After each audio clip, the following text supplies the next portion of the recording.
بتا دوں اسلام سے باہر کیوں نہیں نکلتے مکمل. حالانکہ یہ تو آسان ہے نا بھائی، آپ اللہ نہ کرے اگر ہم اسلام سے مکمل باہر نکل جائیں تو موجہ ہی موجہ، مزے ہی مزے. کیا خیال ہے؟ پھر جمعے کی نماز کے لیے آپ کو آنے کی ضرورت ہوگی نہیں. ہندو آتے ہیں، ٹینشن ہی نہیں. مجھے یہاں بیٹھ کے تقریر کرنے کی ضرورت ہوگی نہیں ہوگی. میں کیوں آؤں گا بھائی جب مجھے ثواب ہی نہیں مل رہا. تو بہت ساری پابندیوں سے ہم آزاد ہو جائیں گے، موجہ ہی موجہ.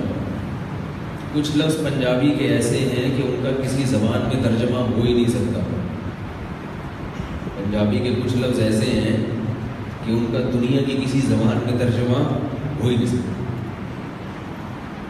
ان میں ایک موجہ ہی موجہ بھی ہے، موجہ ہی موجہ. ایک گل ویلے دی تے پھل موسم دا. اس کا بہت شریف میں نے دیکھا لیکن کوئی مزہ نہیں آیا. اس کا کوئی آلٹرنیٹ لفظ ملا نہیں.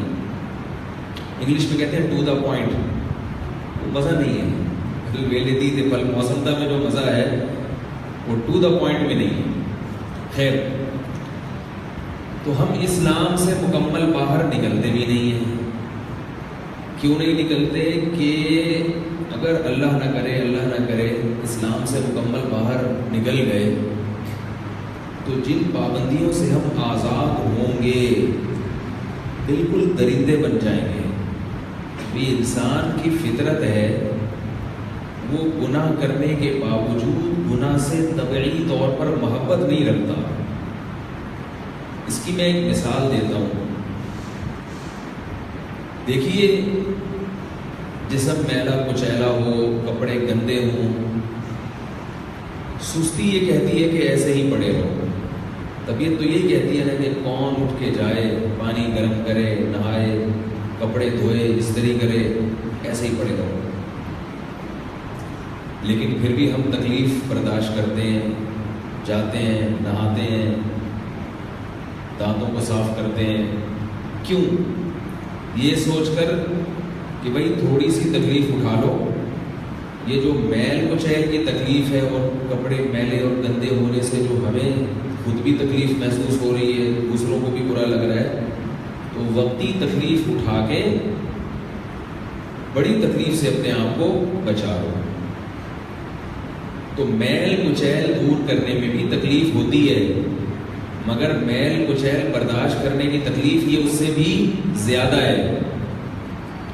تو یاد رکھیے، جیسے جسمانی میل کچیل سے انسان کو نفرت ہے بشرطے کہ وہ بھنگی نہ بن گیا ہو، اسی طرح جو باطنی گناہ ہیں، باطنی بیماریاں ہیں، اعمال، گندے اعمال سے بھی انسان کو نفرت ہے بشرطے کہ وہ اعمال کے معاملے میں بھی بھنگی، جملہ مکمل کرنا ہے آپ لوگوں نے، بھنگی نہ بن گیا ہو.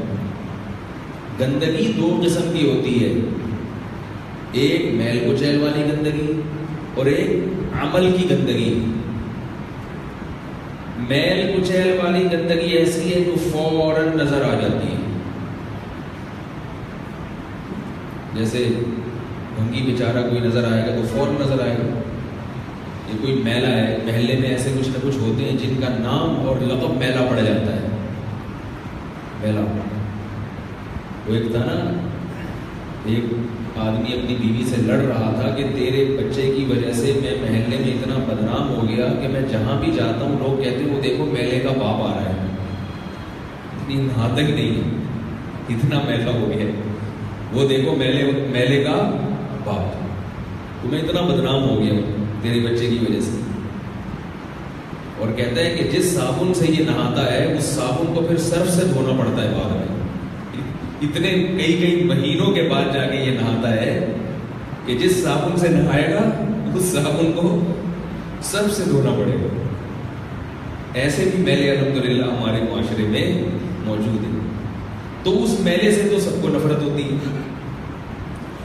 اس نے کہا کہ ایک دن جو ہے نا یہ تیرا بیٹا اوپر والے پورشن میں نہا رہا تھا تو نیچے والی آپا بول رہی تھی بہن کیا صحت ہو رہی ہو، بہن کیا